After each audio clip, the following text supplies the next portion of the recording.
noma ngingathola ungaboni yes. kuyikuthi vele ngi-experience-ile ngingaboni Yes, lo yes. obonayo wangithanda mfana abantu washo ukuthi-ke uNkulunkulu-ke washesha wamkhumbula Yes. yeah.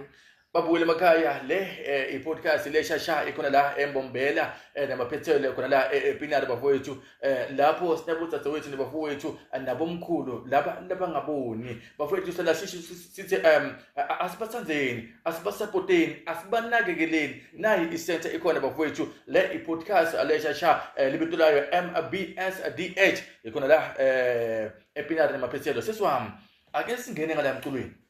Yeah. Ngisema ngifika la elanga lokucala ngafika la ngibona khona ni practice nicula nayi i-competition isendleleni mhla 7 March 2026 lenyanga lesiya kuyo kuthini kuwe kule competition akungitshile ngelanga lokucala uqala ku practice kuthi bele njani langa lapho yabona mangifika I was shocked. I don't wanna lie because uSithembi ubhalise in December. Yes. Mangibhalisa December okay ngabona ukuthi ngathi iyenza lelo